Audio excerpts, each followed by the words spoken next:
One Indian Girl, novel written by Chetanbhagat, Part 4, Chapter 14. We made a $10 million investment. We will now recover $36 million, I said. I made my final comment on the last presentation slide. We had invested in City Properties, a Manhattan real estate firm gone bust. Fortunately, the property market had improved after our investment and we tripled our money. Fantastic. We should sell. Now that is what I call a home run, John said. What a deal. Well done, Radhika. Jonathan and Craig guided me through it all, I said. I came back to my seat. I called Dibu. I wanted to tell him about John's praise. Hey, he said. What is up? Just working on a pitch. I don't think we will get it, though. How about you? Dibu said. I am at work. Another deal closed. You called for a reason? Yeah, I said. However, that moment I didn't want to tell him my success story. Perhaps it was better not to share it than to do so and not get an enthusiastic response. What is it? Well, I said and wondered what to say next. Why was I hiding my success from him? I just had a good day at work, I said. What? Managed to make more money? He laughed. He was being funny still. I didn't like that, he said. Or maybe it was just his tone. I ignored his barb. No, just, I don't know. I just felt good. Grateful for what we have. We should be grateful. No, Dibu? We have so much. We have independence, job, health, family, a great city we live in, and love. We have love. It is a lot to be grateful for, isn't it? Yeah, baby, we do. He sounded like he was about to yearn. That is sweet. Anyway, I better go back to my pitch. Sure, sorry, I disturb you. Bye, baby, he said and hung up. I went back to my screen. Killed it. Craig came to my desk and high-fived me. Don't be always. I winked at him. Hi, this is Radhika Mehta from New York office, I said. I had dialed into a conference call with our Asian office in Hong Kong. Owing to the time difference, the call had been scheduled late. At 10 in the night, I took the call from home, sitting on the living room sofa. Dibu read a book in the bedroom, waiting for me to finish. Hi Radhika, this is Peter Wu from the Hong Kong office, a voice on the phone said. Josh, Ang from Hong Kong, came another one. Jonathan from New York office, Jonathan said. I placed the phone on speaker mode so I could have my hands free. I had made myself a cup of mint tea and cupped it in both hands. Jonathan introduced the deal. We are dealing with a company called Lex Vision, a spectacle and sunglasses manufacturer. Radhika has already sent out the info memo. Currently in trouble. Has no cash. The only assets are some factories in China. Goldman Sachs excelled in working together across offices while the deal came from New York. We would engage the Hong Kong office to help us out. Josh and Peter would visit the company plants in China to see if the factories actually existed and if they had any value. Client is saying the factory is in Shenzhen, just across the border from Hong Kong, I said. Easy then. We could do a day trip, Peter said. That would be good, I said. They are saying the factory is in the heart of town, and if we close it down, we could rezone into residential use and sell apartments. As I finished my sentence, Debu tiptoes into the living room.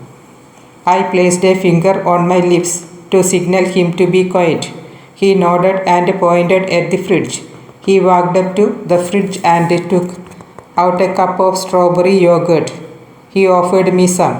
I declined and sipped my tea. I smiled at how domesticated we had become. He could be in the kitchen, doing his thing. I could sip my tea and work. I sent him a flying kiss. He smiled back. I turned back into the cold. Chetan is growing fast. Depends on the location and the local permissions.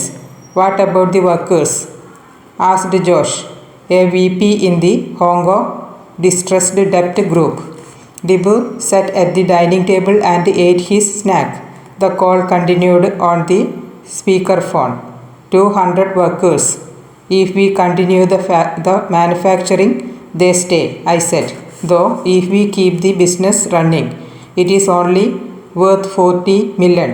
If we sell the land for apartments, it is 70 million, Jonathan said. Oh, Peter said. Huge difference in value. Yeah, so obviously we want the workers out and to explore the land. Sale option, I said. Okay, give us a few days. We will make a visit and revert, John said. Hope we get good news, I said. The call ended. I hung up and shut my laptop. I noticed Dibu. Hey, you are still here, I said. He scraped out the last of his yogurt. Yeah, I was listening to bits of your call. Boring. Banker stuff, right? Kind of. However, I think I sort of understood what is happening. I stretched my arms above my head. It is a New Deal company gone bust. Factories in China, I said. Yeah, and you guys are trying to close it down. Sell the land for apartments. True, the factory is old, but in a great location. China is growing fast, so this is the heart of town now. Ready for bed? It is late. No, wait. What about the workers? He came to sit on the sofa next to me. They will have to be let go of. We will give them some compensation, I said. And their families? What about getting new jobs? Dibu, they will figure it out. We will give them a few months' salary as compensation. They will find another job. Meanwhile, it is not that easy. What kind of blatant capitalism is this? I looked at Dibu in shock. What? I said. Seriously, blatant capitalism. You are trying to make the most money. Well, yeah. That is my job. We invest money, so we want good returns on it. But why do you have to fire people? I rolled my eyes. Is this a Bengali communist thing? Bengalis love communism, right? I don't know. It just feels wrong. What you are doing to make money? I am not doing anything wrong. We are doing what is legally possible and trying to generate maximum value to make some rich Goldman Sachs partners even richer. What about the workers at this factory? Dibu, Goldman Sachs has not created trouble for the workers. The company management screwed up, borrowed too much money, ran their business badly and went bankrupt. Hence the workers suffered. We are simply there to clean up the mess. Like vultures, they could say they have some to clean up when they are actually feeding themselves. That is not such a nice analogy. But yes, you could say. Yes, even in the financial system, you need the mortuary. You make money doing this, so we also take a huge risk. Nobody want to touch these companies otherwise. I finished my tea. I went to the kitchen sink and washed the cup. Dibu came up behind me. You like your job? I turned to him. Yeah, Dibu, I love it. I am good at it. It is exciting. I am learning so much. It is a great firm. I am paid well. It kills me at a time with work, but I love it. I don't know, just don't feel right. I hope the job doesn't harden you. Harden me? I said. What are you talking about? You were this sweet, innocent girl when I met you. You had a soft side. I still do. I am the same person. This is a job. I am more than that. I do it and come home to cuddle with you, don't I? Yeah, he said. Sounded unconvinced. You applied to digital ad agencies? I will soon. I thought you said you would. I will, Radhika. Don't keep pushing me so much. See, this is what I mean. You have become hard. I am just concerned, I said and threw my hands up in the air. I want you to be happy in your job too. I want you to settle down so we can take the next step. What step? I had enough of him. Faking ignorance. He knew exactly what I was talking about. With a great effort, I kept calm and spoke again about marriage. How many times do I have to bring it up? I said. I feel like I have to beg you. You don't have to beg me. So how long do I fend off my mother? I have told you. I am not ready. My breathing became fast. I couldn't take this anymore. We won't get married tomorrow, Dibu. But we have to make some plans. I have to tell my parents I have someone in my life, so they don't knock on every door in West Delhi to find a boy for me. I want to tell them soon. What do you want from me? Tell me, what is your plan for us? You want to get married in 1 year, 2 year, 3 year, something at least. I think it is too soon to think about all this. We have lived in for about 2 years. I think it is absolutely the time to at least think about this. I think it is not, Dibu said. I think it is, I said. We locked eyes.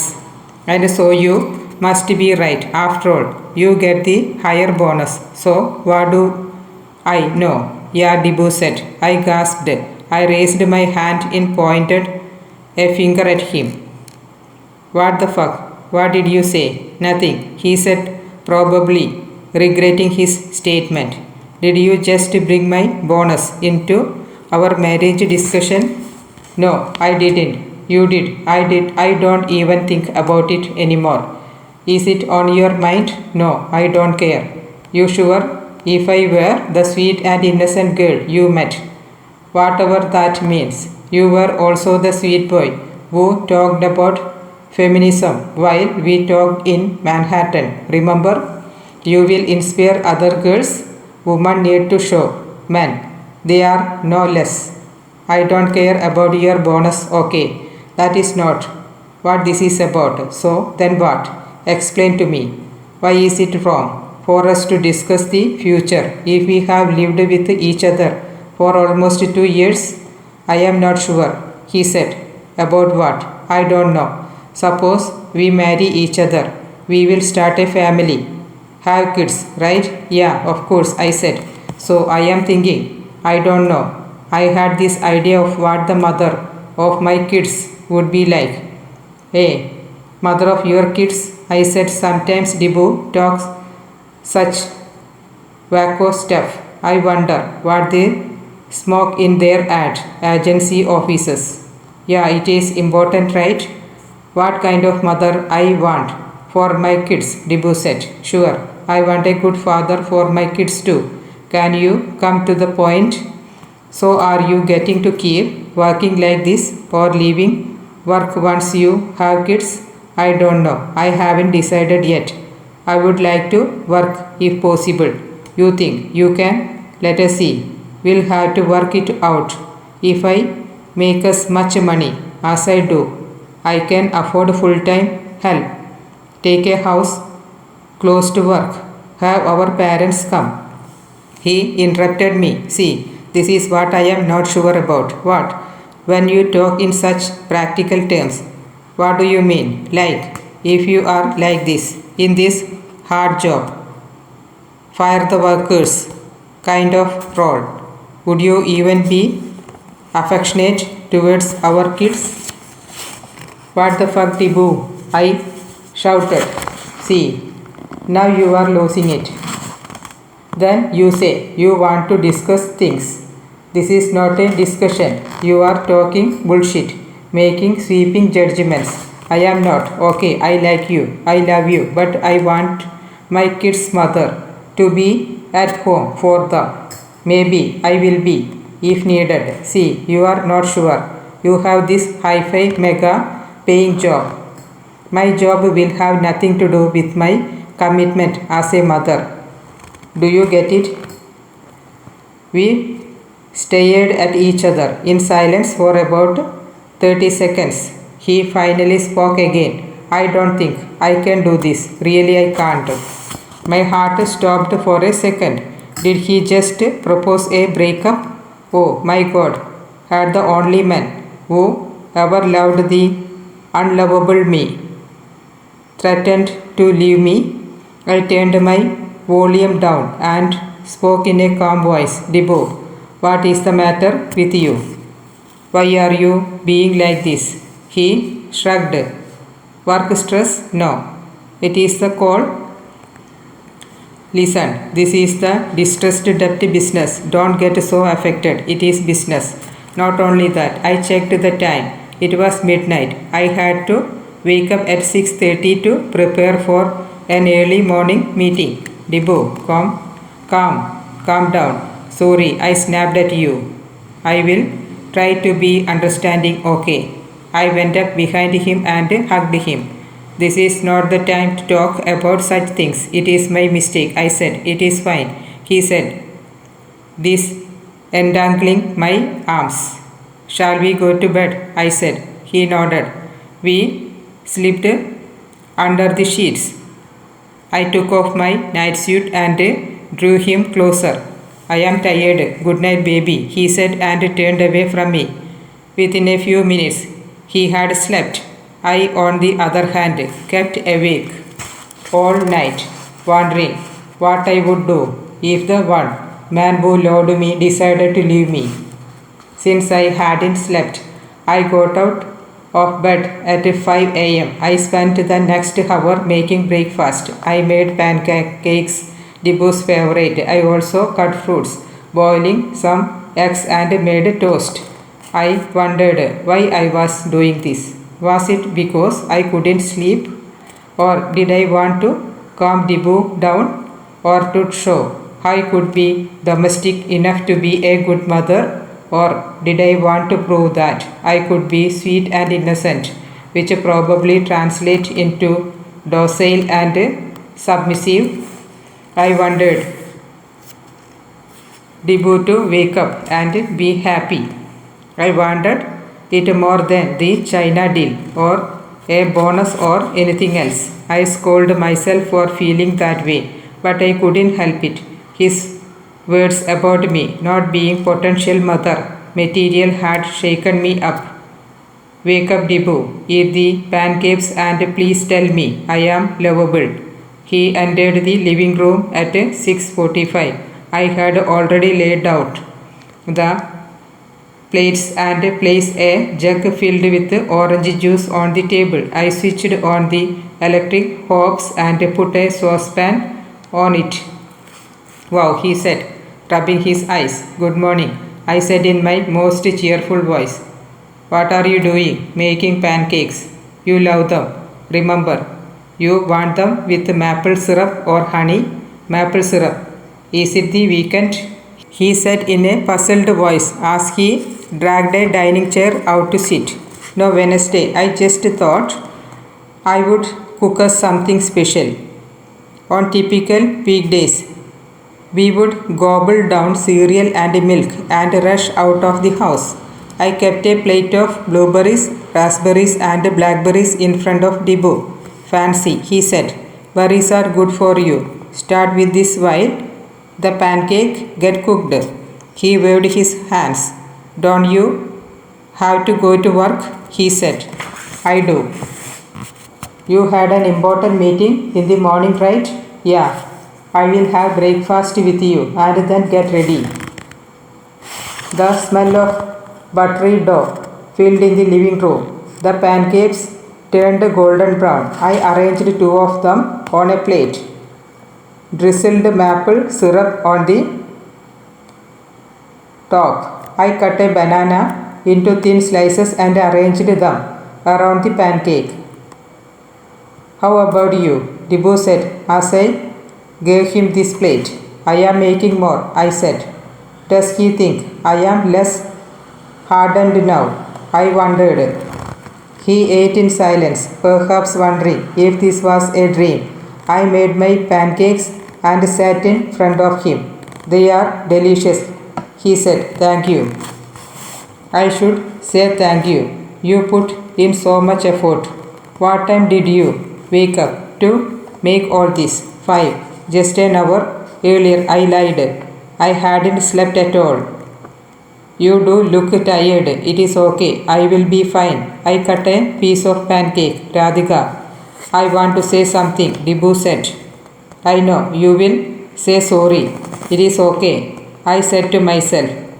He must feel guilty now after he saw how much I care for him. What?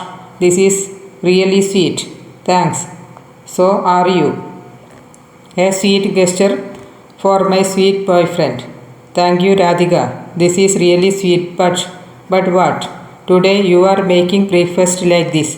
This is awesome. But I am not happy. Not happy about what, baby? Us. Why? Is this about last night? We were both angry, I said. I found it difficult to swallow the slice of banana in my mouth. It is not just about yesterday or about being angry. I have been thinking about it for many days, weeks actually. Really? And you didn't discuss it with me? I said. I felt a little stupid about cooking all morning.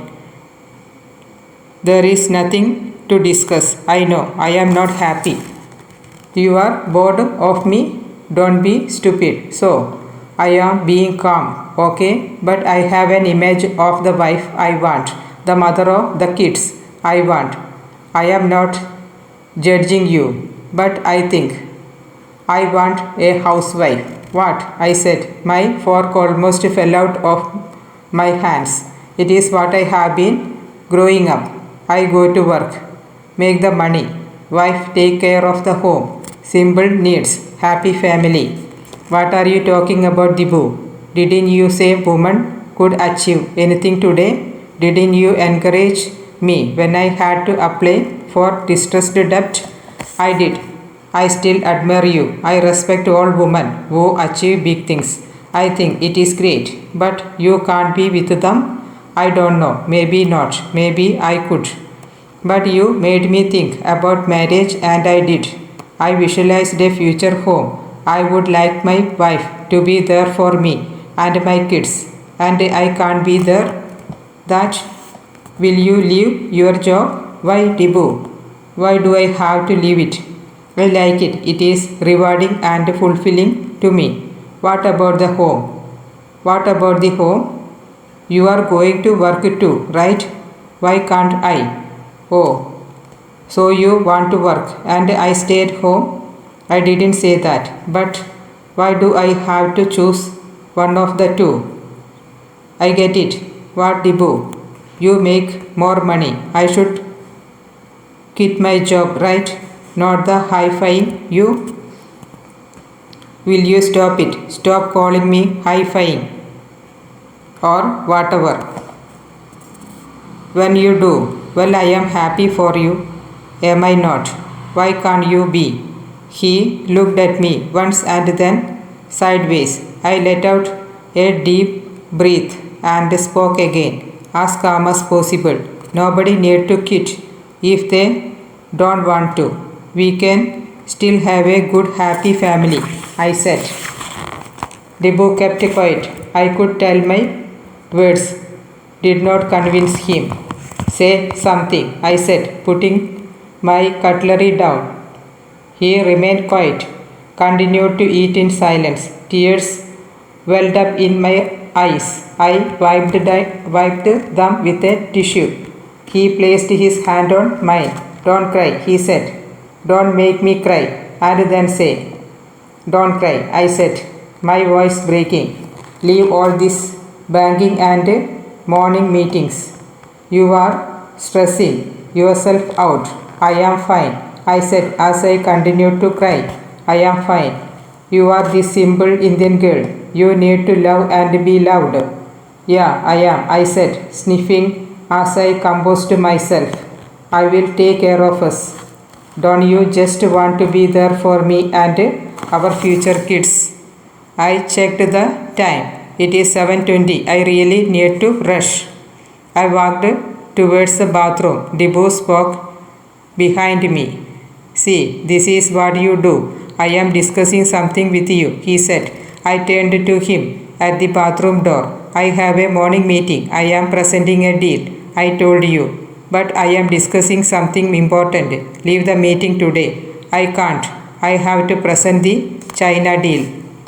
I went into the bathroom, took a quick shower and changed from my nightclothes to a white shirt and a black trousers.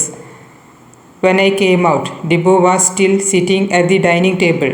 This is what I fear, even as a mother. This is what you will do.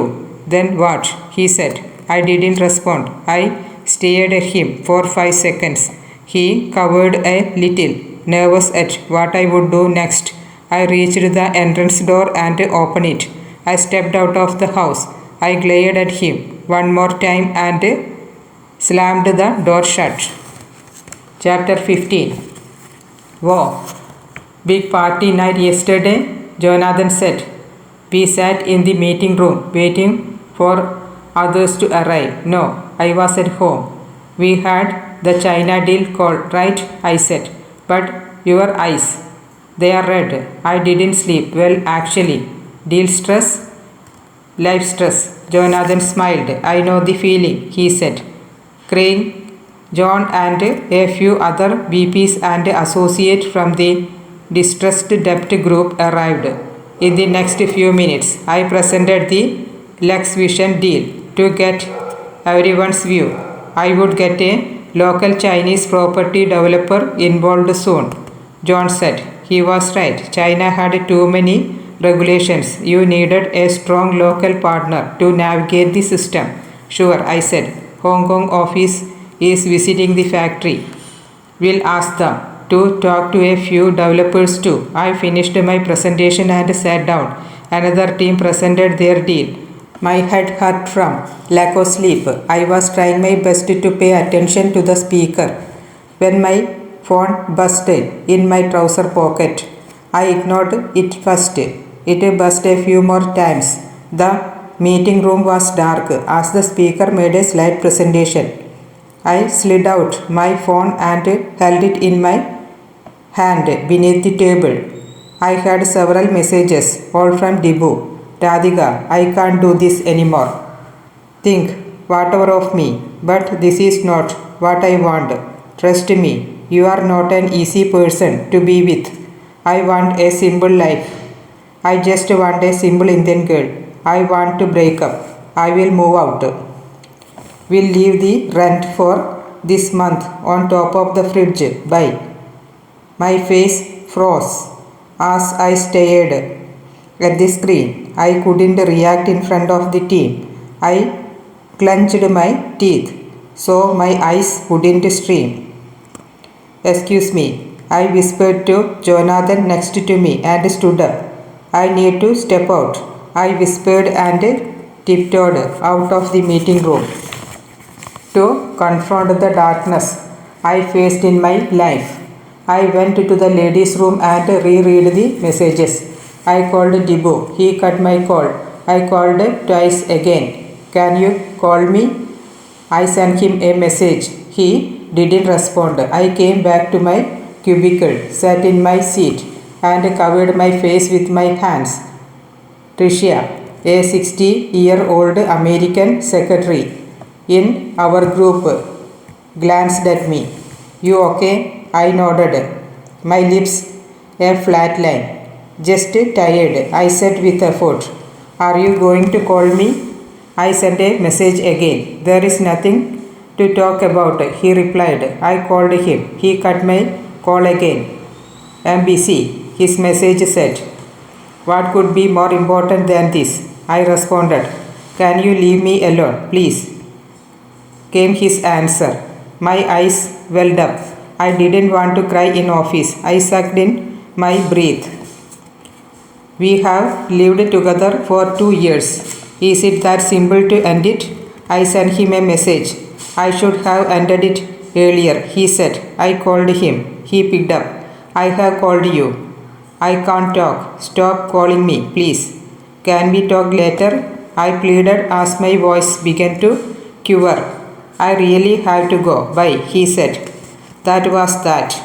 My face red. I knew I had to leave the office before I disintegrated. I am just going out for a walk. I called out to Tricia, feeling a bit uneasy. Fresh air will do you good, Tricia said. Tell Jonathan to call on my cell if he needs me. I stepped out of 85 Broad Street. The sun shone bright, taking away a bit of the chill. It was a beautiful day, weather-wise, but it felt like my worst day in New York so far. I felt like calling him again, but resisted the temptation. I kept staring at my phone, hoping he would call me back. He didn't. I roamed up and down Wall Street a dozen times. I didn't have anyone like Debo in my New York. Sure, I had some friends at work and outside. However, I couldn't imagine the city without Debo. Maybe he is just upset, I told myself. But he had seemed so cold and firm when he spoke to me. I went back to work after an hour. I somehow finished the day. I didn't eat my lunch. I left office at 5 in the evening and took the subway back and reached home. I switched on the light of the living room. I went to the bathroom. I saw the counter didn't have Debo's perfume or his beard trimmer. The clothes hook in the bathroom did not have any of his clothes. I went to the bedroom, opened the closet, nothing. I felt like someone had kicked me in the stomach, hard. No, this is just a nightmare. I didn't sleep all night, so I am imagining all this. I sat on the bed and stared at the empty closet. Then I cried and cried till my eyes were as empty as Debo's cupboard.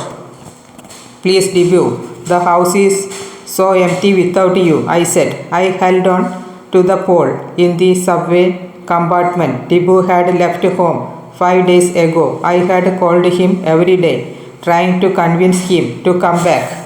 It is your house. You stayed there alone before me, right? Debo said. Yeah, but now it is our home. It is not. It is rented. Too much rent, if you ask me. The train shook as it shifted tracks. I found it tough to balance myself.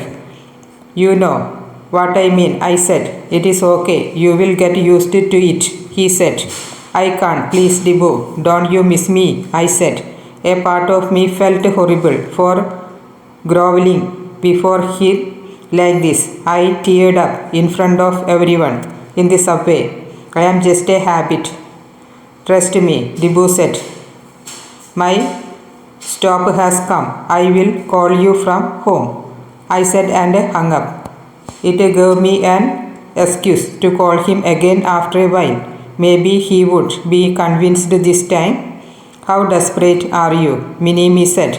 Yes, so I am a little desperate, but only for love. There is nothing wrong in being desperate for love, right? At home, I sat on the bed and called him again. He took my call. I heard a noise in the background. I have come out for drinks with office people. Can we talk later? Talk to me for 2 minutes, please, I said. The house felt lonely as hell. I needed him near me. If not in person, then at least on the phone. Come on, chat, but only 2 minutes, he said. Of course, like an obedient slave. I agreed to whatever scraps he offered me. What's up? He sent me a message. How was your day? I replied, was fine. Is that what you wanted to say? I can't sleep at night. You should. I beg you, come back. Not that again. Radhika, please. Have told you my decision. What is my fault? Just tell me. I will change myself. It is fine. You want me to not work? Leave my job. Just say it. Do whatever you like. Debo, please listen. Office people here. Got to go. Bye. He didn't respond after that. I opened the fridge, found a bottle of white wine, poured myself a big glass, then another and another. I sent him a message in my drunken state. I love you, Debo. He didn't respond. I will do anything for you. Nothing else matters. I sent another one. Love you, Debo, more than anyone else. I continued my message barrage as the wine inside me meant I had no limits anymore. From desperate, I had now moved to full-on pathetic. I saw the typing notification on WhatsApp. He was going to respond. Joy filled me in anticipation of his response. How do you say? Stop bothering me. Nicely, came his reply. I poured myself a fourth glass. I needed to pass out and, well, not bother him anymore. Chapter 16. A month after Debo left him, we closed the LexVision deal. The China factory site did have real estate potential. With the right local partners, we could see a good profit on the deal. In 2 years, we had closed a complicated deal. Jonathan wanted to celebrate. I am buying a round of drink. Harris at 7, he said to Craig and me in the afternoon. Craig did thumbs up from his cubicle. Radhika, you on? Jonathan said. I gave him a blank stare. In the last month, I had worked on autopilot. I showed up at the Goldman office in the morning, sat in my seat, worked on my computer and left post in the evening. I wanted to reach home as late and as tired as possible. If I had spare time or the energy to think, I would message and call Debo. He had stopped taking my calls or responding to messages sometimes back, but it didn't deter me. I didn't socialize with anyone. I ate cereal and milk from Tetra Packs for breakfast and dinner. I skipped lunch. I spoke every little to Mom, and when I did, I asked her meaningless questions like what she had made for dinner or what the temperature was in Delhi. I slept no more than 2 or 3 hours a night. The rest of the time, I stayed at the bedroom ceiling or watching American TV about slimming products promising eternal fitness and happiness. Hence, when Jonathan asked me a simple question, it didn't register with me. You don't have plans this evening, do you? Jonathan said. I shook my head. I didn't have plans. I will never have plans. Come for drinks at a Harris then. LexVision deal closing drinks. Sure, I managed to say. Of course, heartbreak, alcohol and I are an explosive combination. Everyone celebrated the end of all the dark work on the China deal with champagne and martinis. I drank my glass of wine to kill the pain that just would not go away. I couldn't believe I loved this guy so much. I tried to find a reason to hate him. How he used to sit watching TV during nothing. How he would not shower on weekends until the evening. How he would scan the menu to order the cheapest dishes. Yeah, he isn't worth it, Radhika. I tried to tell myself. It didn't work. In fact, the things that annoyed me about him made me miss him more. I slipped to one corner of the bar with my second glass of wine. I watched my colleagues chat and laugh from a distance. I listened to the song playing in the bar. It was Passengers, Let Her Go. You only need the light when it is burning low. Only miss the sun when it starts to snow. How did Passenger know what I was going through? God, I missed Dibu. I wanted him to hold me like he did every night. It meant more to me than any stupid job or stupid deal. What is up, Radhika? Jonathan came up to me. Come join us in a bit. Taking it easy plus. I like this song. Staring at the ceiling in the dark. Same old empty feeling in your heart. Cause love comes slow and it goes so fast. Jonathan raised his glass. I raised mine as well and touched it to his. I could quit this job, sure. That is what Dibu wanted. Enjoying yourself in the distressed group, Jonathan said. I shrugged. I couldn't pretend to be cheerful anymore. What? Jonathan was puzzled. I don't know. I can't really say. Even though Jonathan was a colleague, my boss, and I totally should not have done this. I burst into tears. Fuck. Why do I cry so much these days? I swallowed hard to curb my tears. I am not going to make a fool of myself in front of my co-workers. Anything we can help with? Jonathan said, surprised. I shook my head, keeping my gaze down. If there is one thing Americans understand, it is not to invade someone's personal space. Jonathan figured something was amiss. I am going to let you be. Join us if you want to. Okay, I nodded. I mumbled. I decided to quit my job.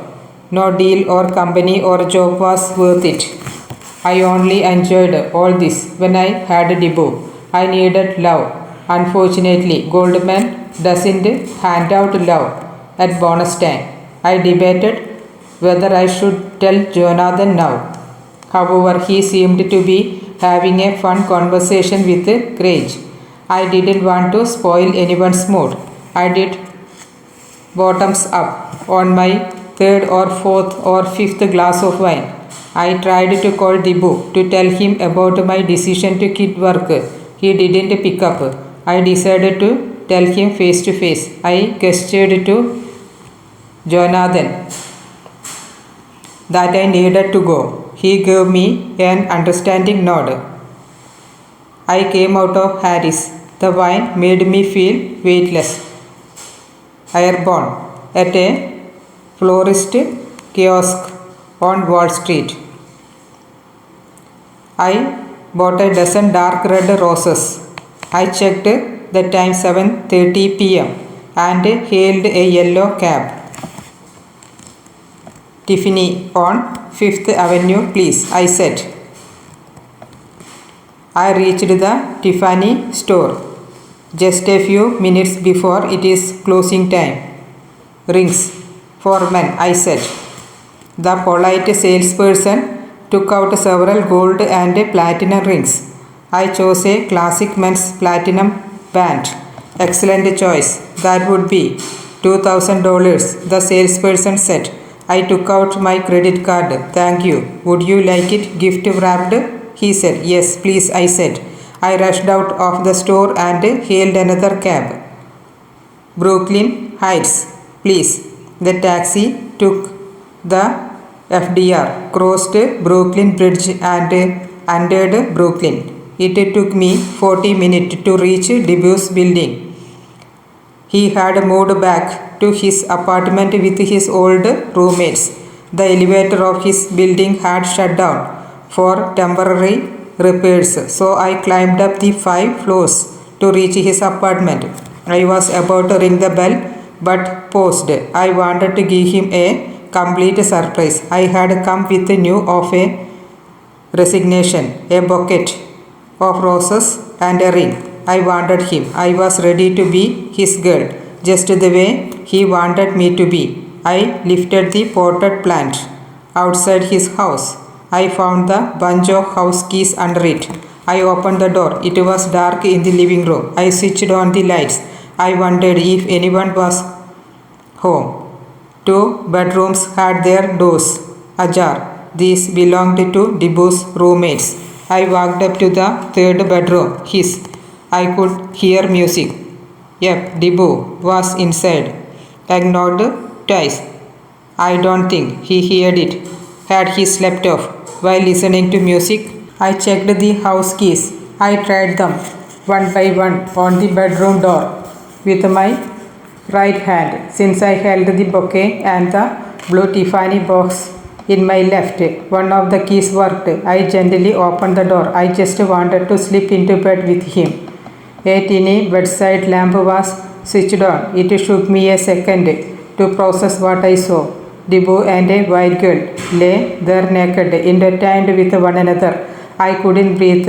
In hindsight, I realized I should have shut the door and dashed out. Instead, I froze. What the fuck? Dibu said as he saw me. Sorry. Oh fuck, the American girl said as she saw me. She had a large tattoo of a bird on her left upper breast. She also had a pierced upper lip. I don't know why I stood there and noticed all this and did not just run out. Radhika, Dibu said. I started to shiver. You know her? The girl said. Dibu said as he visibly wondered what to tell her. Used to. What are you doing here, Radhika? Nothing, I said. My face was on fire with embarrassment. What the hell was I doing here anyway? With a bouquet and a Tiffany box in my hand. Then in a second I was gone. I turned around and ran out of his house. I don't know if he came after me. I don't think he did. Not that I looked back. I simply ran down the stairs and on the empty street. I wanted to disappear into thin air in the middle of the road. I prayed for a cab, but none came. Don't cry. Radhika, I mumbled, rocking myself. I had to keep it together until I reached home, or at least until I found a taxi. My hands trembled, my knees wobbled. Don't, Radhika, I said out loud even as I let go. My legs felt weak. I kneeled down on the road and cried. I didn't just cry. I hauled. A couple of people from the ground floor apartments peeped out from their windows to look at me. I didn't care. Where did I go wrong? I looked at the sky. I am sorry, God. But what wrong did I do? The image of Dibu with the tattooed white girl wouldn't vacate my head. An NYPD police car came up on the road and stopped near me.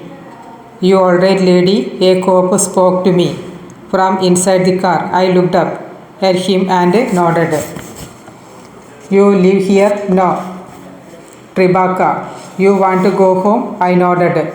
Come, we can drop you to the subway station. I sat in a police car for the first time in my life. 5 minutes later, he dropped me at the Clark Street subway stop. I swiped my Metro card and took the number 2 train to Chambers Street. Like a corpse, I reached home. Once inside, I sat on the sofa and looked at my hands. I still had the bouquet and ring. I threw them on the floor and called home. I miss you, Mom, I said. My mother sensed my sad, tired and devastated state. What happened, Beta? Nothing. Say, what happened? Nothing. Just homesick. We miss you too. I love you, Mom. Love you too, Beta. It is late. Sleep now. Good night, Mom. I lay down on the sofa and passed out. Hey, what is up? Dealmaker, come on right in, John said as I knocked at his office door. I came in and sat down in front of him. So Jonathan told me John said. Yeah, I figured, I said.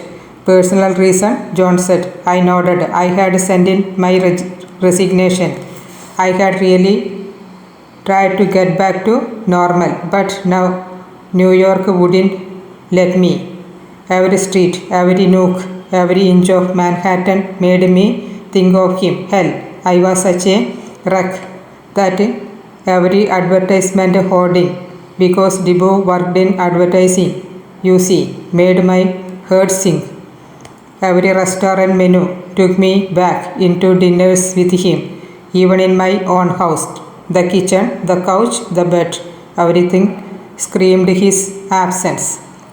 I had no plan for the future. I only knew I couldn't bear to me a minute more.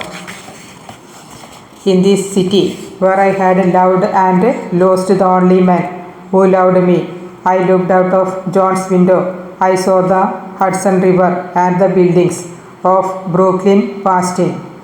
Brooklyn, the word itself made my eyes well up. I swallowed hard. I hate girls who cry in office, let alone in front of a Goldman Sachs partner. Don't be a crybaby, I scolded myself. Can I have some water?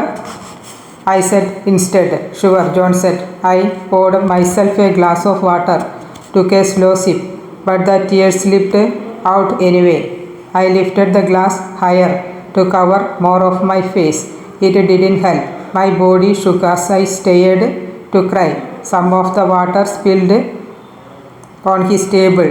I am sorry, I said. It is okay, John said. He passed me a box of tissues. If this were an Indian office, the boss would have asked 5 times what happened and wouldn't require all the gory details in straight-laced America. No matter what, they'll let you be unless you want to share. I hope you feel better, John said as I wiped my face. I nodded. Listen, I am not going to tell you what to do. However, you do know how much we value you, John said. Yeah, I said, staring at the glass before me to avoid my contact. So if there is nothing we can do to keep you, if you need a long break or time off, anything. I shook my head. What next? John said, I have no idea. Leave New York, maybe go home. You want to tell me what the issue is? John said. I kept silent. Sorry, it is not my place to ask. You don't have to tell me. Just wanted to help if I could. I can't be in New York, I said. Okay, do you need to be someplace specific? No, just not New York. Too much baggage. John nodded, leaning back on his ergonomic Harman Miller chair. A relationship ended. I didn't realize I was this attached, or it would hurt so much. John was probably wondering how his favorite associate could be so foolish as to leave a job and a city over a gay. Now, every corner of Manhattan reminds me of him, I said. You could always move to Brooklyn, he said and smiled, pointing to the window. He looked at me. Of course, his joke and not worked. He lives in Brooklyn now, I said in a plain voice. Sorry, I was just being funny. Didn't work, obviously, John said. You probably think I am insane to throw away a career for a gay, that too a gay who is not with me anymore. I don't judge people, and I know you are not insane. Thanks, John. Anyway, I want to thank you. I have had a wonderful experience, I said as he interrupted me. Wait, how about we keep you, but we transfer to another office within the group, wherever we have offices. Your last deal was that China one, right? Yeah, Lex Vision. So that deal need to be monitored until we exit. You could do it from Hong Kong. That will get you started. Plus, find new deals there. Asia is growing. Hong Kong, I said. That is as far as it gets from New York. By the way, on this planet, he said and smiled. You are saying I could transfer to distressed debt in Hong Kong? I said. I could make some calls, John said. See if they can accommodate. John was being modest. A partner of his stature calling the Hong Kong office meant they would oblige him in a second. I know nothing about Hong Kong. Lots of Chinese people, John said. Seems like a fun place from what I have seen during my travels. I already submitted my resignation. I sent you an email. I have already deleted it, John said, clicking a button on his computer mouse. Both of us smiled. Thank you, John. Thank you so much. I will call Neil. He is the partner there. You know him? John said. Not much. He did a session during associate training, right? Smart guy. I will talk to him. How soon can you move? When is the next flight? Chapter 17. JFK. Please, I said to the cab driver. I sat in a yellow cab to the airport. It was almost 5 in the evening. Finally, the movers had left and I had surrendered the keys to my Tribeca apartment. My new job offer had come through with only one brief call with Neil as an interview. Given John's recommendation, Neil said this was a formality and more a welcome to Hong Kong call. Human Resource sent me a new offer. Given the high rents in Hong Kong, they added a housing allowance of $60,000 a year to my base salary. I had decided to quit and go back to West Delhi with a zero salary. Maybe I would have yielded to my mother's badgering about getting married. I should have been serving tea and mithai in trays to prospective grooms instead. I had a welcome brochure from the Gold Sachs Asia specific relocation group in my hand. I might not have love in my life, but I did have Uncle Goldman Sachs taking care of me. The brochure said I would be staying at the Shangri-La Hotel in Hong Kong until I found a new apartment. The cab passed the Tweed Courthouse near the Manhattan side entrance to the Brooklyn Bridge. From a distance, I could see the skyscrapers of the financial district. Even though I had wanted to get out of New York at the earliest, I felt the tinge of regret. I had become attached to the city of my first job, first boyfriend, first independent home, and first breakup. Could you stop here for a second, please? I said. The cab reached the bridge. The river slowed down the cab. Can I walk across the bridge? You can meet me on the other side. The entire bridge. That will take you half an hour. I have time. Can I have your number? He gave me a business card and his name and number. I am gonna have to keep the matter on, he said, chewing gum. Sure, I will call you when I reach the other side. I stepped out of the taxi and climbed the steps up to the pedestrian walkway of the bridge. The Brooklyn Bridge is an old cable-stayed suspension bridge in New York City, completed in 1883. It connects the boroughs of Manhattan and Brooklyn by spanning the East River. around a mile long. It had the pedestrian walkway in the middle, above the automobile lanes. If you have seen movies set in New York, you would have probably seen scenic shot of the Brooklyn Bridge. I began my walk. The orange-colored sky at sunset and Manhattan's skyline on my left seemed like a perfect last memory of the city.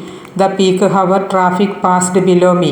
I noticed that the bridge with its trusses resembled the Howrah Bridge in Kolkata. Pain signed my heart. Kolkata reminded me of Tibu. I had told myself to not think of him. That is what sucks about love. It takes away your control over your thoughts. Any trigger, anything that somehow could be connected back to Tibu would spark a fire of memories inside me. I just wanted my last walk in the city to be peaceful. Alas, no such luck. I approached Brooklyn. I wondered if Dibu would be home already or if the tattooed white girl would be waiting for him.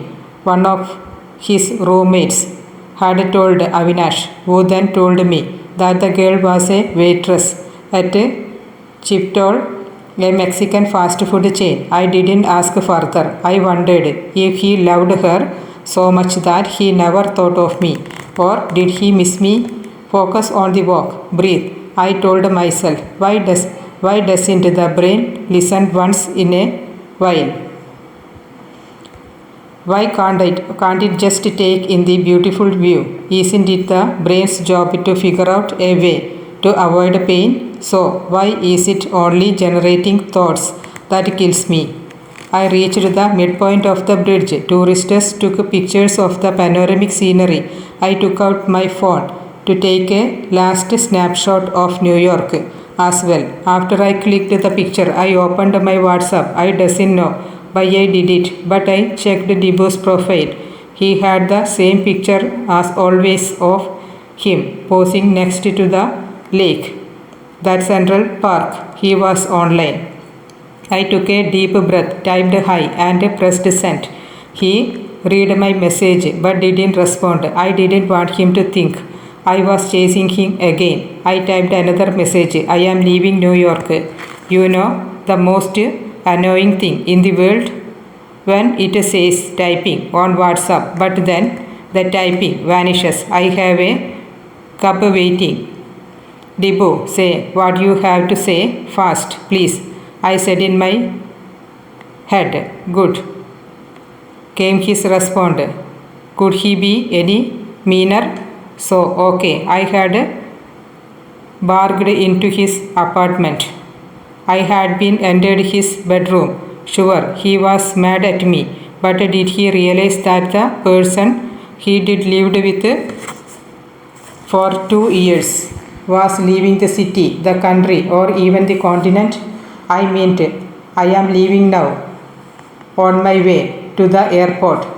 He then did another mean thing you can do on WhatsApp. He sent me a thumbs up smiley. Who made that stupid smiley? What the fuck is that thumbs up supposed to mean? Like an idiot, I continued to send message after message, all in the hope of a scrap of emotion or validation. This man had the ability to make me feel wrecked in seconds. I am moving to Hong Kong. Great, more money for you, I hope. Really, he had to say that. I decided to ignore his snide comment. So I am leaving New York forever, I said. I mean, I love you so much. This is what I have to do to get over you, and I am so lonely and scared. Can you please say something nice before I go to a strange country? I beg you. He did not respond for a minute. I checked the time. I had to reach the other end soon. I sent him another message to prompt him to respond. Just wanted to let you know. No chance of me bothering you now, I guess. I said, I am groveling now. At least say something nice. Thank you for that. This way you can achieve your goals and I can find someone caring. He said, that hurt. I gripped my phone tight to prevent my fingers from typing again. I like to humiliate myself, but I guess I had to set a limit on how much. No more, I said to myself. I took a deep breath. On an impulse, I tossed my phone into the East River. Tourists around me gasped in disbelief as I tossed a working iPhone into the water. The next minute, I felt stupid. However, it ensures I didn't have a phone on me for the next few hours, particularly at the airport, of course. I could have simply deleted his contact. However, that wouldn't stop me from expecting him to respond or from checking my phone every 2 minutes. No, I had to toss that humiliation device into the river. People with little emotional self-control must take drastic steps. I resumed my walk toward Brooklyn. As I stared at the wooden pathway, a question crossed my mind. Damn it, how will I reach the cab driver without any phone? I did manage to find the taxi by borrowing a tourist's phone and using the card the driver gave me. In 20 minutes, he reached JFK Airport. Terminal 7, please, I said to the driver as we approached the airport driveway. I checked in and waiting to board in the Cathay Pacific lounge. A part of me felt glad I had lost my phone. If I didn't, I would be calling Debu right now. I thought about his curt responses. Couldn't he have said, "All the best, baby. I am sorry it ended this way." He could have even sent a "Let's be in touch. I still care about you." Was I so horrible? Was he so relieved to be rid of me?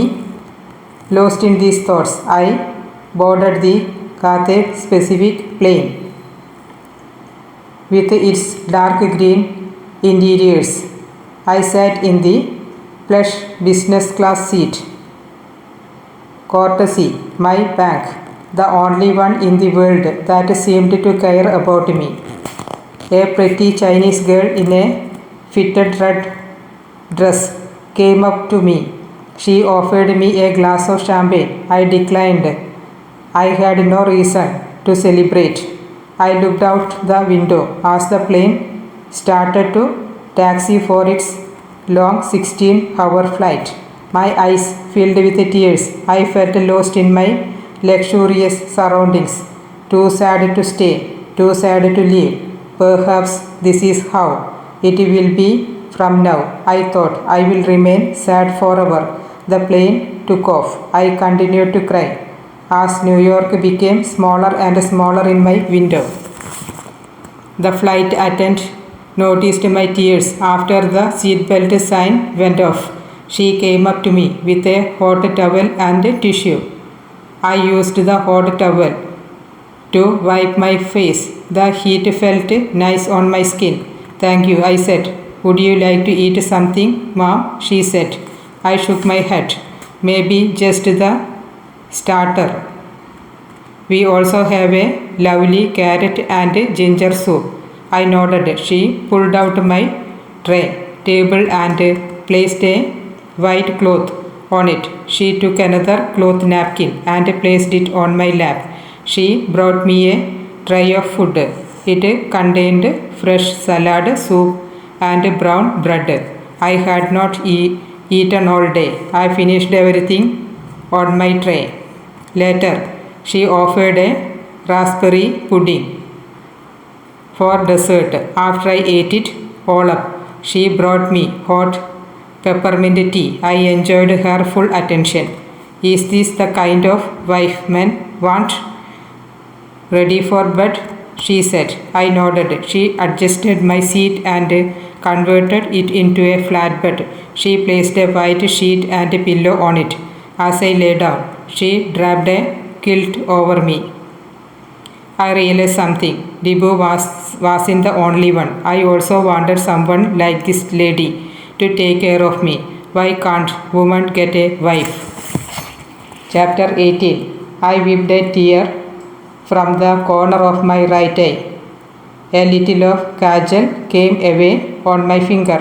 I sat down on the leg raise machine. Dibu continued to look at me with an apologetic expression. I have not forgotten anything, Dibu, but I don't need to be reminded of it either. I am sorry, baby, he said and touched my elbow. I pushed his hand away. I stood up to leave. I need to go, and you have to stop calling me baby. I tried to walk past him. He blocked me. What? I said, please stay. Listen to me, please. What is the point? I have literally 100 people waiting upstairs. My phone rang. See, it is my sister, I said. Tell her you need 10 more minutes. What for? I placed a finger on my lips to signal Dibu to be quiet and answered the call. Yeah, Didi. I went to the washroom. No, not in the room. I am coming. Give me 5 minutes. No need to come fetch me. I will come on my own. I hung up. I saw Dibu, his eyes, his dreamy puppy doggy eyes, continued to look at me.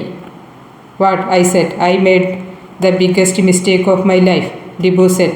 It doesn't matter, I said. Even though I said it didn't matter, I did feel good inside. At least he finally felt some regret. You were the best thing that happened to me. Seriously, Dibu said. Why? That white chick didn't work out? Who? That girl who was with you when No. We tried. There was no intellectual match. Oh, you are about a girl's intellect too now. Of course I do. I always did. That is why I liked you. That is also why you dumped me. I told you I made a mistake. A big mistake. Monumental mistake. You said my job would harden me. What else did you say? You had a vision for the mother of your kid. You wanted me to quit working. I am sorry, I became a little insecure. Oh, really? Now you realize it. You weren't a little insecure. You were monumentally insecure. I realized my volume had increased. A bodybuilder type white gay stared at us through his bicep curls. Do you have any idea how much I loved you? I said. He kept quiet, his head down. I noticed the thick curls on his head. I continued. I was ready to quit my job just to make you happy. I came to Brooklyn to tell you I would resign. I wanted to propose to you that night. You want a simple family. I was game. I even bought a ring. You did? He said, looking up, his eyes wide. I shook my head. All pointless. Dibu, my family is upstairs. Can I go now? And I suggest you leave Goa soon too. He grabbed my hand. I extracted it, almost in reflex. What are you doing, Dibu? My would-be in-laws are in this hotel. I know, I just... And then he did something I have never seen him do. He started to cry. Puzzled gym trainers must have been wondering why a grown-up man was crying in their gym even before he had begun to exercise. Don't make a scene, Dibu, I said. I tried to remain unaffected, but to see him cry like this shocked me.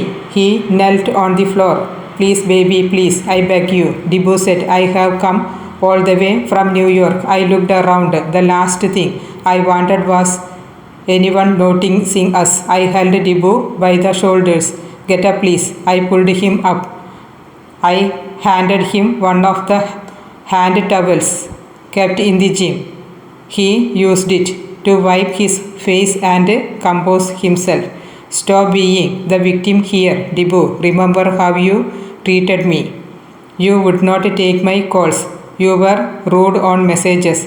He nodded his head vigorously. You were, I searching for the right word. An asshole, yes, he said. Good. So now you are doing these tears and trips. But how did you treat me earlier? Even on my last day, I still remember you sent me a thumbs up smiley. That is it. I said, I will miss you 10 times later. You didn't reply. You did? Yeah. Why didn't you reply? I tossed my phone in the river. What? I shook my head and threw the hands up.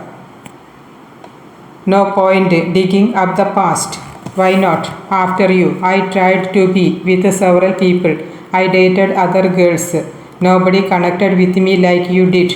Nobody had the complete package of qualities like you. You are smart, caring, and humble.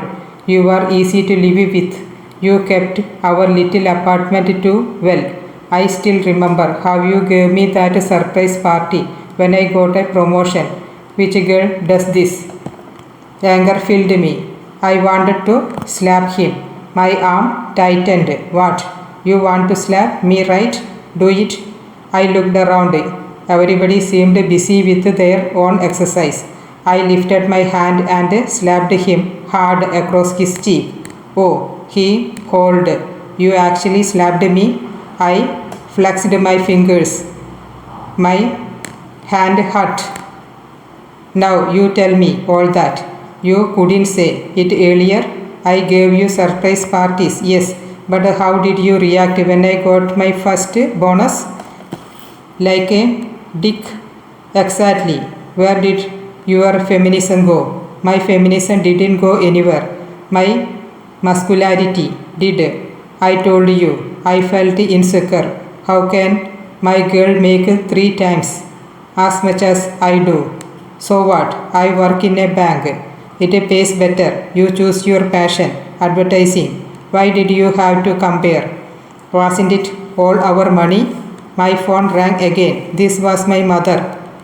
By Dibu. 2 minutes please. I cut the call. What? I said. I didn't value you. I am sorry. I had to lose you to realize how amazing you were. Like that passenger song. Let her go.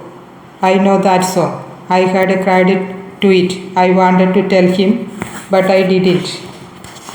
I took a deep breath to not lose him again. I had to remain serene for dinner, like a good Indian bride should be after bhajans. Well, too bad. Anything else? Have a safe trip back otherwise? I said, I have a plan. He said, plan? Yeah, swap the groom. What? I set my hands on my hips. I understand. You have your entire family here. You can't stop the wedding. But I am ready. I want to marry you right here in Goa. I will call my parents from Kolkata, maybe some close relatives, and I cut him short. Hold on there. What did you say? We get married right here? Ask yourself, Radhika, I am your first love. Sure, I made a mistake, but I want to amend it. I want you more than anything else in the world, so I can get married now. Your parents will freak, but at least they will know. It is not a cancelled wedding. The boys' side, yes, they will be upset too, but I will handle it. You have really thought it all out. I had time on the long flight here. I realized I couldn't lose you at any cost. And what make you think I want to marry you? Because I know deep down you still have feeling for me. I will keep you happy, Radhika. Do whatever you want. Just be with me. I sat back on the leg press machine again. I covered my face with my palms. This wasn't happening. No, I couldn't be facing this. This is a horrible dream, I told myself. When I remove my hands from my face, Dibbo will be gone. However, he stood there looking at me like he did years ago when we first fell in love. Just agree and I will handle everything else. This is not a joke, Dibbo. My entire family, Bridget's entire family is here. Bridget is The person you are getting married to? Yes, I said. Did I just show that I was considering Dibu's idea? Was it just about how to manage the family embarrassment now? I am here for you. We can go back to how we were. Remember our tiny apartment? Of course, I said, my voice softening. My phone rang again. They will send search parties for me. I will wait for you. Will you think about this and let me know? Dibu said, I don't know. My mind is not working. I better go. I am in the resort across the road. They didn't have rooms here at the Marriott. I know, I said. Thank God for small mercies. Day 4. How are you? Bridget smiled at me. We were on the sandy beach for an early morning stroll. When we did asked me out on a morning walk the previous night. He said he wanted to catch up before the relative woke up. Sleepy, I said and yearned. I checked the time. 6:30. I am sorry. I shouldn't have kept it so early, he said. No, it is fine. Once people wake up, Chavos begins, I said. I had worn pink ecra leggings and a white top. He wore a grey tracksuit. We were both barefoot. Occasionally, the waves would splash high and run through our toes. Didn't sleep enough, he said. 4 hours. It is okay, I said. Sleep deprivation delayed my reactions to recent events. Dibu had flooded me with a message all night, right from reminding me of our first date to asking me how long before I took a decision. The bhajans were wonderful. Such a great idea, Bridget said. My mother's idea actually, I said. Yeah, it just makes the whole event more pure, Bridget said. Sure, especially pure if the bride goes to the hotel gym to make escape plans with her ex-boyfriend. Mehendi today then, Bridget said. Yeah, I said. Not much for you to do. Oh, they have planned for me too. They will apply turmeric paste all over me. Marinating the groom before the roast. Both of us laughed. He held my hand. I didn't protest. How could I? We were getting married. He clasped it tighter, and although it felt a bit weird, I held his hand too, not merely leaving my hand in his. I wanted support, perhaps, to decide what I needed to do. You happy? Bridget said. I looked at him. His smile was childlike. He was visibly thrilled to hold my hand. Yes, I am happy, Bridget, I said. To make others feel better. Women lie about their feelings all the time. It is amazing how easily it comes to us. So I told you about Menlo Park, right? I thought we could take a place there or near the Goldman office. That way, at least one of us can be home quickly if necessary. Sounds good, I said absently. Although, if my startup happens, I don't have to be in Menlo. We could be near your office in that case. If I ever take that step, though, I am sure you will, I said. He shrugged his shoulders. The morning sun was on our faces. I had worked hard to remain on a plan of regular diet and exercise before the wedding. I hoped I didn't look fat in my tight workout clothes. You are beautiful, Bridget said, as if reading my mind. I don't know why, but I laughed. I suck at receiving compliments. Anyway, and laughing in the compliment giver's face is another way of deflecting them. Did I say something wrong? Bridget said. No, I said and smiled. Thank you. I have never said this to a girl ever, he said. I looked at him. He looked like an earnest schoolboy, even though he could work the world's most complicated computers. Well, I should be flattered then, I said. We walked in silence. After a few minutes, I checked my phone. It had a message from Dibu. Good morning, beautiful. Who is it? Bridget said. Nothing. Didi woke up and is looking for me. Really? Yeah, let us go back, I said. I thought we could have breakfast outside at a beach shake. Just as Bridget said. My phone buzzed again. I love you. Dibu had sent another message. I released Bridget's hand. I couldn't hold my groom-to-be with one hand and used the other to check love messages from my ex. We better get back, I said. Anything happened?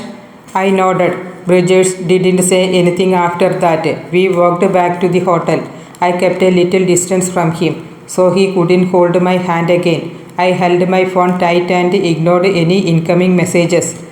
We reached the hotel elevator for my wing. I turned to him before I stepped into the lift. Sorry, Bridget. I know you are making an effort so we get to know each other better. I am trying to, but somehow I just can't right now. Too much on my mind. He smiled. We will have plenty of time after marriage. You are very sweet, I said. He blushed as he hid his smile. Oh, it would kill me if I had to stab him in the back and run away with someone else. Why couldn't Bridget be an evil groom like the one in the movies? The one who shoot innocent pigeons for fun. I waved him goodbye. See you at Mehendi, he said. No boys allowed there, mister, I said. He smiled. I gave him an extra wide, almost fake smile in return. Thankfully, the elevator door shut. I heaved a huge sigh of relief as Bridget disappeared from sight. God help me, I said, as the lift started to climb up the floors. Chapter 19. Put your phone aside, Radhika Didi. How will he apply the Mehendi? Sweetie, my 18-year-old cousin said. For Mehendi Wala had set up stall in the function room. Suraj had also arranged for a bangle stall. The function room turned into a stock exchange of hotly traded gossip as women of all age assembled to apply Mehendi and choose bangles. Waiters served hot masala tea along with snacks like mini samosa and jalebis.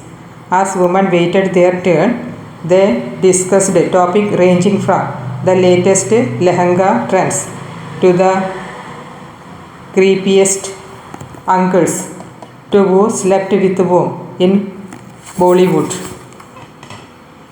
I had a dedicated Mehendi Wala called Puran Singh. He claimed to be an artist who only specialized in bridal Mehendi. You would not have seen any Dulhan with such beautiful Mehendi, Puran said as he went to work at a slow pace. The other Mehendi Wala worked at triple the speed with my cousins. I can use the phone with one hand, see, I said to Sweetie. I used my right hand as he applied Mehendi on my left. Who are you messaging? Brajesh, Bhaiya, Jodi, my second cousin, said. Everyone burst into laughter. Are you excited about the first night? What will you do? Sweetie said. Everyone giggled again. My sister is innocent. Please don't corrupt her, Aditi Didi said. According to her, I was clueless about men. It was partly my fault. I hadn't told them about my relationships. I couldn't neither Aditi Didi nor my mom would get it. For them, relationship meant one thing, to get married as fast as possible. Saloni, Aditi Didi's best friend, held my chin. You know what will happen on the first night. Do you have any experience? Well, does having regular sex for several years count? I shook my head. I could at least try to be the dimmer bride. Come, I will tell you, Saloni Didi said. She brought her mouth close to my ear, just to drive him crazy.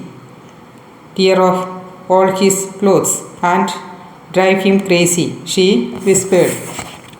It was supposed to be an outrageous statement. I was supposed to get embarrassed. I played the part and blushed so my cousins and friends could enjoy the show. I hid my face in Saloni Didi's shoulders.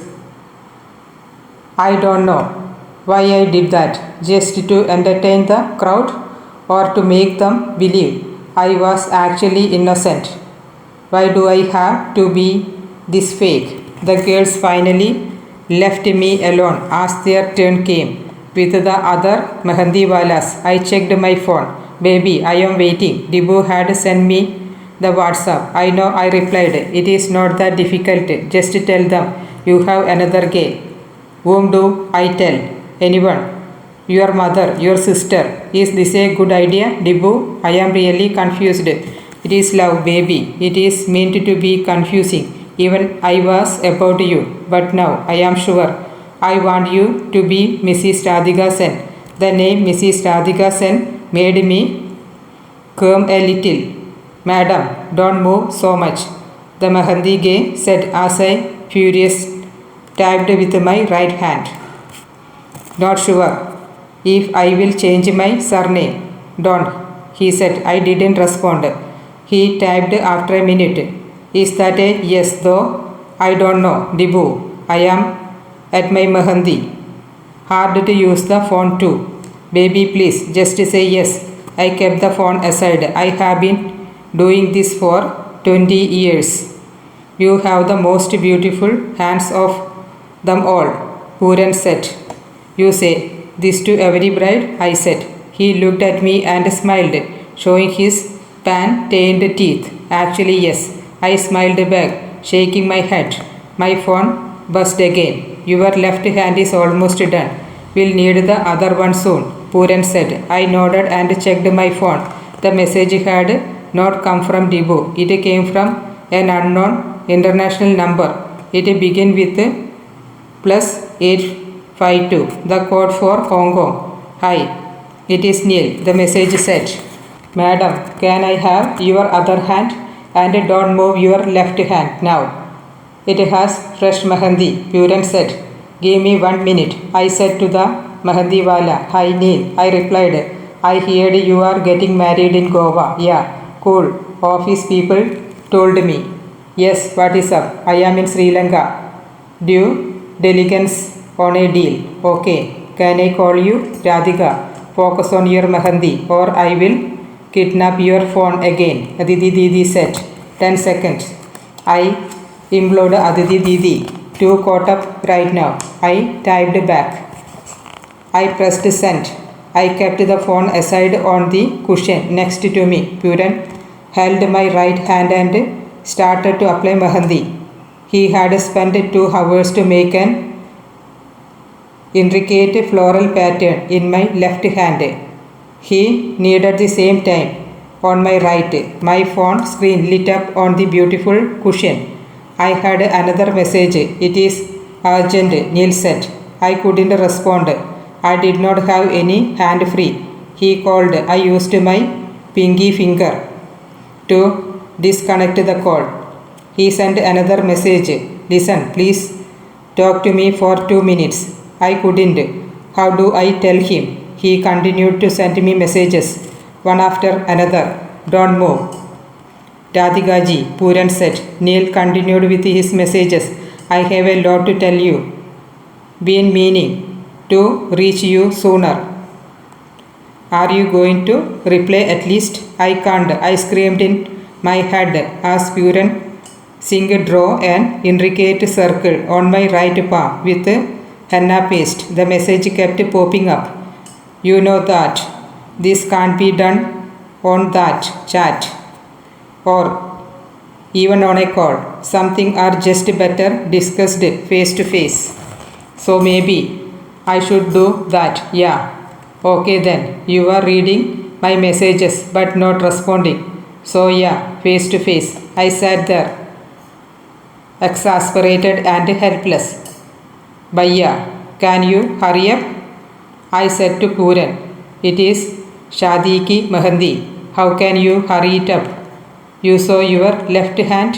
I have to make this equally beautiful. I saw my phone flicker every few seconds. Damn it, I mumbled to myself. I had to respond before he did anything crazy. I had enough on my plate already. There you go, Puran said. After 2 hours. Thank you. Thank you so much. Can I go now? Yes, but you won't give me any special gift? I gestured to my sister. She gave the Mehendi wala 2000 rupees tip. He smiled and folded his hands to say thanks. Don't wash your hands for hours. We'll make the color last beyond the honeymoon, Puran said. Did you say 4 hours? I said. I told my cousin I needed to use the restroom. I ran up to my room. Aditi Didi followed me there. How will you use the restroom with your hands like this? Come here, she said. Aditi Didi unfastened my salwar drawstrings. I will come in with you, she said, pointing to the bathroom. Fuck it, I am washing my hands, I said. Now wait. I ran into bathroom. I placed my hands under the running water. At the wash basin tap, the Mehendi stains were dark orange rather than deep dark brown. I could have achieved had I shown more patience. However, I needed my fingers. I had to respond to Neil and prevent another layer of chaos in my life. Hey, sorry, couldn't respond earlier. I hurriedly typed a reply. It is okay, Neil replied in an instant. What is up? I said. He called me. I picked up the call in the bathroom. Hi, I said. It has been so long since I heard your voice. What is the matter, Neil? How are you? Can you hurry up, please? What is it? I have something important to tell you. What? Like I told you, it is better in person. Not possible. Just tell me. You are in Goa, right? Which resort? Neil. I am with 200 people here. Can this wait? Which resort? Or should I call your office to find out? Just tell me. What you have to? I am at my wedding. You are on due diligence. Yeah, at some remote copper mine in the south of Sri Lanka. Don't ask. No flights from here. Wait, let me check my computer. Aditi Didi knocked on the bathroom door. Seriously, Neil, I have to go. Bye. Okay, bye. Congratulations, he said. Oh well, whatever, bye now. I came out of the bathroom. What? You washed away the Mehendi? Aditi Didi said. It is still a strong color, I said. I began to change into my workout clothes. It is your wedding Mehendi. You couldn't be patient for a few hours? Sorry, Didi, I am not as nice a girl as you. Okay, I said, irritated. Arey, why are you snapping at me? And why are you changing into these clothes? Sorry for being rude, Didi. I just need to get some air. I am going for a walk on the beach. With whom? Alone. Bye. I will come with you. No, Didi, I said, my voice firm. I want to be alone. No, Brijesh. No, you. No, Mom. And Dad. Can I get an hour? I need to clear my head. Aditi Didi came and patted my cheek. What happened? Nothing. All this wedding stuff is just too much. I need an hour. She gave me a hug. Go. I will cover for you. I walked on the beach outside Marriott. I continued further north until I had left the hotel behind. I saw that Bridget had messaged me. I decided not to open it. I couldn't deal with anyone. I focused on the orange sun, which sank deeper into the water every minute. My mind was filled with thoughts. How did Neil find out? How well? It isn't difficult if you work in the same firm, even if in different offices. What is he doing in Sri Lanka? Making even more money, I guess. Why did he call me? Why didn't he tell me what he wanted to? What is with all the suspense? Radhika's voice from behind startled me. Dibu. I turned around. He wore a white printed t-shirt and Bermuda shorts. He came running to me, huffing and puffing as he caught his breath. Are you following me? I said. No, I stay in that property, he said and pointed to hotel building at a distance. Don't stalk me. I am not. Oh, really? I am just waiting for your reply. I hung out at the beach all day. Honestly, I saw you alone, so I couldn't resist. Sorry. I looked around. I don't want anyone to see us, I said. There is a shack on the other side. Nobody will find us. Can we talk? He said. No, Dibu. Please, he said. I checked the time on my phone. 10 minutes, I said. We went to King's shack on Maramar Beach. We sat on sea-facing cane chairs. The evening sea breeze cooled our skin. He ordered a beer. I had a glass of water. How was your day? He said. I showed him the mehendi on my hands. That is pretty. Thanks. What did you do? He lifted the left sleeve of his t-shirt. He had a 2-inch tattoo on his upper arm. It said Radhika. What is the hell? Dibu said. I had nothing to do all day. I decided to get one. I should have done it a long time ago. You are getting tattoos with my name while I get married to another man. Have you gone mad? I love you, Radhika. Call it madness if you want. It is not just that Dibu says, it is how he says it. It can make even the most hardest witch of the herd melt. He placed one hand on his chest and looked at me with his drooping eyes. He brought forward his hand to hold mine. I shook my head. He withdrew. Please, baby, Dibu said. One more chance. I have to go back, I said. I signaled the waiter to give us the bill. I have made the plan. You break the news to the family just one day before your wedding. I will have my parents, aunts, uncles and cousins come down. My parents will do the talking with yours. Don't worry. You just handle the boys' side. Me. Yeah. Don't give them too much time to react. Just say you can't do this and they can leave. You don't have to tell them about me until our wedding is over.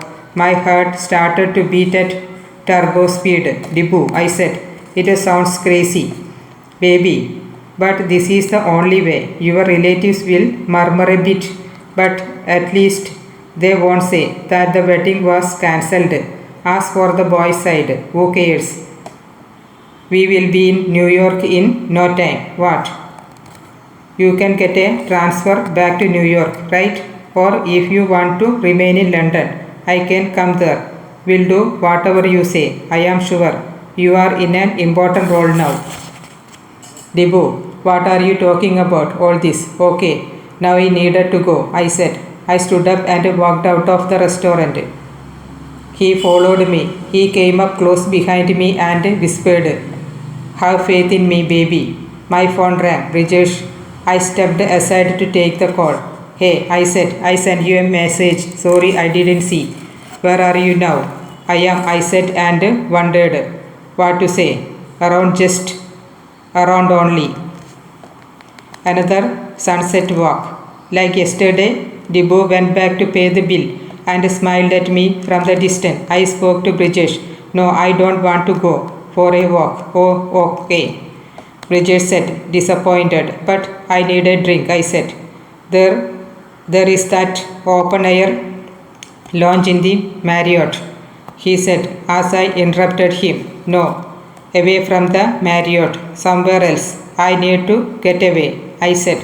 Should I ask for a car? I want some fresh air. Also, I don't want to go with a driver. Can you arrange a bike? You mean one of those rental Activas? Yeah. Can you ride one of those? Well, yes, I did in college. Good. See me outside the Marriott in 15 minutes. I hung up. All good, baby, Dibu said, coming out of the shack. I am going out with Brijesh. I said, oh, he said, sounding disheartened. I am not doing this to hurt you. You can hurt me. I hurt you as well. But please think, this is about our future. You can't be with a gay you don't love. All this is messing me up, Dibu. I need to breathe. Sure, baby, take your time. Thanks. Now don't come near me. Stay put for 5 minutes while I walk away. He nodded. He opened his arms wide, asking for a hug. I looked around. Nobody could see us. I hugged him. He wouldn't release me. It feels so nice to hold you, baby, he whispered. It is enough. Leave me now, please, I said in a soft voice.